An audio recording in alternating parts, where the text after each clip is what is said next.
রাজ্যপালের পদে শপথ নেওয়ার আগে জিষ্ণুকে নিয়ে রাজ্য রাজনীতিতে শোনা যাচ্ছে নানা গুঞ্জন। যে জল্পনার জন্ম দিয়েছেন প্রদ্যোৎ কিশোর দেববর্মা। কাকার সাংবিধানিক পদ পাওয়াকে কিভাবে দেখছেন মোতার প্রতিষ্ঠাতা? জনজাতিদের অন্যতম মুখ, রাজ্যের মুখ্যমন্ত্রী হতে পারতেন জিষ্ণু দেববর্মা। সে কথা তার ভাইপো প্রদ্যোৎ কিশোর দেববর্মন তুলে ধরেছিলেন। তারপরেই এখন তেলেঙ্গানার রাজ্যপালের দায়িত্ব গ্রহণ করছেন জিষ্ণু দেববর্মা, অর্থাৎ প্রদ্যোতের কাকা এবার তেলেঙ্গানার রাজ্যপাল হতে যাচ্ছেন। আর সেই জায়গায় রাজনৈতিক মহলের প্রশ্ন, তবে প্রদ্যোতের এই বক্তব্যের পর এবার জিষ্ণু দেববর্মাকে দেওয়া হয়েছে রাজ্যপাল অর্থাৎ সাংবিধানিক দায়িত্বে। রাজনীতি থেকে সম্পূর্ণ ইতি টেনে সাংবিধানিক দায়িত্ব দেওয়া, তবে কি নিজের ঘরে অন্তর্কলহ, বলছে রাজনৈতিক মহল। রাজনীতি থেকে ইতি টেনে সাংবিধানিক দায়িত্বে জিষ্ণু দেববর্মা।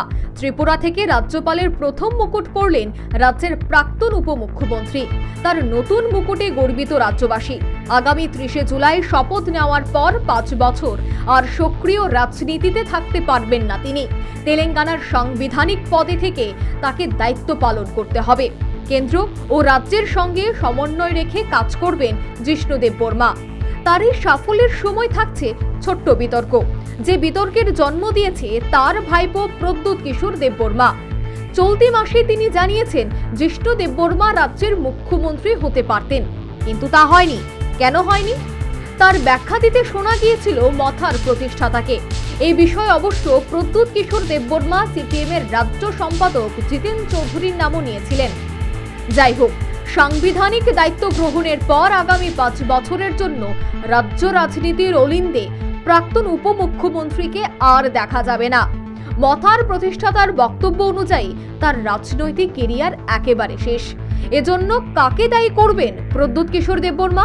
আগামী দিনে জিষ্ণু দেববর্মাকে নিয়ে হয়তো সরাসরি মন্তব্য করবেন না প্রদ্যোৎ কিশোর দেববর্মা, কারণ অবশ্যই সাংবিধানিক বাধ্যবাধকতা। প্রদ্যোৎ কিশোর দেববর্মা নতুন কোনো ইঙ্গিত দেন কিনা সেটাই দেখার।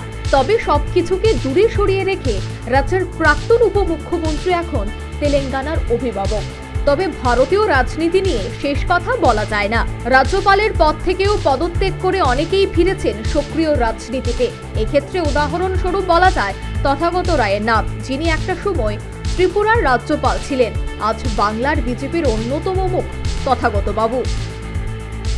অবশেষে বলতেই হয় 5 বছরের জন্য রাজনীতির ময়দানে থাকতে পারবেন না জিষ্ণু দেববর্মা, এবং ওনার বয়স হিসেবে যদি বলতে হয় তবে সেক্ষেত্রে হয়তো বা তিনি আর রাজনীতিতে ফিরে আসবেন না। সাংবিধানিক পথে তিনি যাচ্ছেন, তবে সেই জায়গায় এখন প্রদ্যোৎ কিশোর দেববর্মার কি বক্তব্য হয় তার দিকেই কিন্তু নজর থাকছে নিউজ ভ্যানগার্ডের। অন্যদিকে জনজাতিদের কি বক্তব্য থাকছে? রাজনীতি থেকে এবার সরে যাচ্ছেন জিষ্ণু দেববর্মা, তবে আগামীতে জনজাতিদের মুখ কে হবেন তা নিয়েও কিন্তু এবার জনজাতিদের একটি অংশের মধ্যে নানা গুঞ্জন চলছে। ক্যামেরায় সাথতলোদের সাথে আমি অঙ্কিতা, নিউজ ভ্যানগার্ড।